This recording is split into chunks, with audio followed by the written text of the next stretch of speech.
memburuknya ekonomi domestik.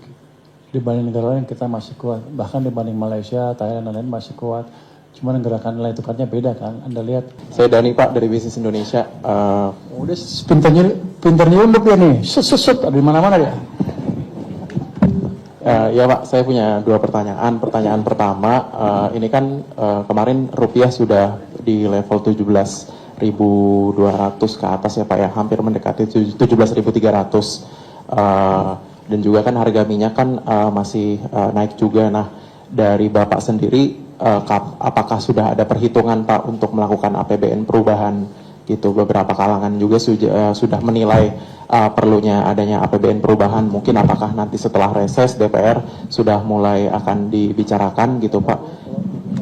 Terus yang kedua, ini Pak, soal kinerja penerimaan. Sebenarnya kan memang kalau misalkan komitmen defisit 3% ini kan memang sudah diakui Pak oleh berbagai lembaga gitu, dari pemerintah juga sudah banyak mengutarakan soal itu. Namun kan apabila defisitnya seperti Bapak sampaikan kan, kalau misalkan berpeluang sampai tahun ini melebar ke 2,9 gitu Pak, gitu berarti kan utang kita kan debt kita kan, utang kita juga kan berarti kan naik gitu Pak. Dan itu yang seperti Bapak sampaikan juga disoroti gitu sama berbagai lembaga seperti Fitch, rasio pembayaran bunga utang kita terhadap penerimaan. Nah ini seperti maksudnya kok secara tegasnya seperti apa sih Pak kinerja penerimaan perbaikannya? Terima kasih. Oke, yang pertama tentang rupiah. Anda harus nanya Bank Sentral itu. Nanti kalau saya ngomong susah lah. Tapi kita serahkan nih ke pengelolanya, regulatornya yang kita anggap mampu untuk mengendalikan. Tapi untuk saya sih,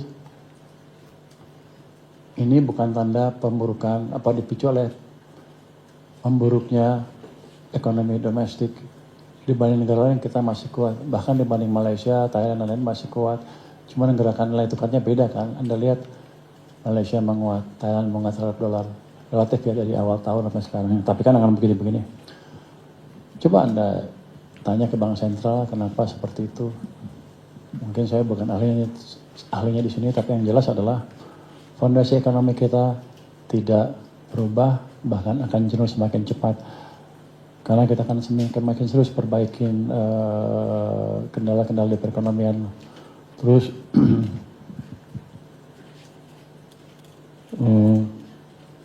bentar.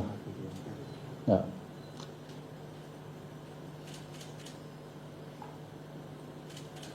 Ini kan juga terjadi kan noise yang seolah menggambarkan ekonomi kita sedang menuju keterpurukan dalam beberapa bulan ke depan. Mereka bilang kan 3 bulan waktu itu kan berarti 2 bulan lagi, Juni, Juli. Tapi keadaannya nggak seperti itu. Noise dari pemerintah sudah kita rapikan nih, pajak udah nggak ada lagi. Pajak orang kaya, pajak PPN untuk jalan tol dan lain-lain itu nggak ada. Kalau mereka bilang renstra, kalau saya bilang nggak ada. Kenapa? Saya lebih baik saya rapikan yang ada sekarang dan kurangi kebocorannya semaksimal mungkin. Masih cukup besar bocornya dan masih ada yang main-main. Saya sekarang lihat perilaku pegawai-pegawai pajak kita, kalau kelihatan agak aneh, dari angka-angka ya, kita nggak segera mutasi dengan cepat itu. Tapi gini, sentimen negatif yang disebutkan tadi harusnya nggak ada di sistem. Ini mereka waktu itu belum komunikasi dengan saya.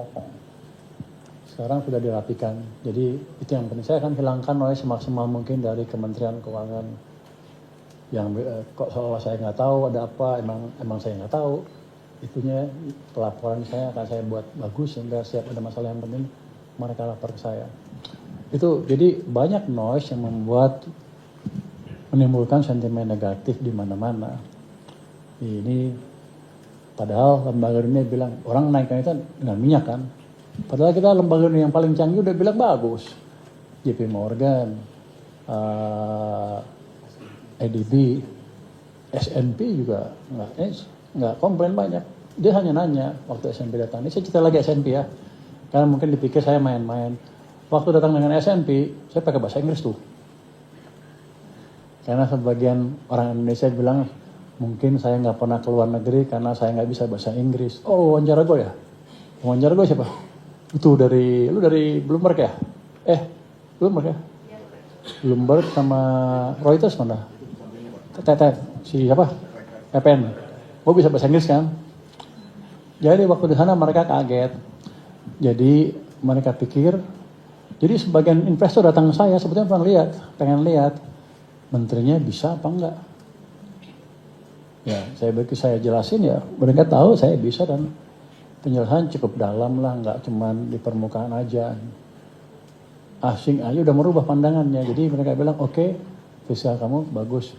Cuman coba perhatikan tadi rasio pembayaran ke pendapatan kan, interest payment ke income. Makanya kita perbaiki pajaknya. Kalau interest payment kan kalau PNBP nggak masuk kan, jadi pembaginya income, pajak kan. Saya kan perkuat perpajakannya. Sebetulnya tahun lalu, kalau saya tahu itu dipakai juga, saya bisa kendalikan lebih bagus pajaknya. Cuman karena teman-teman nggak ada yang ngasih tahu saya nggak heran tuh. Kenapa itu jadi acuan? Soalnya seharusnya sih kalau udah debt to GDP, deficit to GDP harusnya clear. Itu mananya semua. Cuman kelihatannya ada akuntansi yang agak aneh, bukan agak aneh, yang membuat itu nggak jadi masuk itu semua. Nah, ada variabel yang mau saya perhatikan. Waktu itu saya nggak tahu, kalau saya tahu saya beresin cepat. Jadi harusnya sih tahun ini pun nggak akan lewat 15% itu. Kan patongannya 15% tuh. Jadi S&P bilang semuanya baik, hanya ada beberapa di matriks kami yang dekat ke batas. Dia kata pakai matriks tuh, matriks apalah. Dia bilang matriks kami yang terbatas. Dekat batas, tapi nggak masalah, betulin aja, saya betulin. Cuman gini, waktu ketemu itu dia bilang langsung ngomong sebentar gini nih, ya udah rating kamu nggak berubah, output stable. Saya kan kelihatan cepet banget, bisnis baru mulai. Terus dia bilang, kamu tahu artinya apa?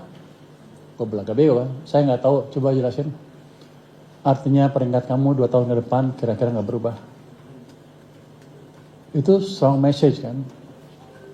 Habis itu diskusi detail untuk memastikan emang kita bisa deliver yang ke depan. Tapi ke Juni dia akan kesini, cuman bukan dalam rangka sepengertian saya ya, bukan dalam rangka mau merubah lagi, stable, udah stable, cuman kedepannya seperti apa, betul nggak kita bisa deliver. Itu kira-kira. Terus tentang apa? APBNP belum, kan hitungannya masih masuk semuanya. Simulasinya masih yang disimulasikan udah bos case scenario kan. Ya biasanya nggak ini terlalu tinggi, masih segitu. Nanti kita itu kan di batas sekian persen upside dari APBN sebelumnya, jadi masih masuk. Kalau perlu nanti kalau membelum sekali ya kita bikin APBNP, tapi sekarang belum cukup untuk men-trigger itu. Jadi masih aman. Terus tanya Pak, udah ya.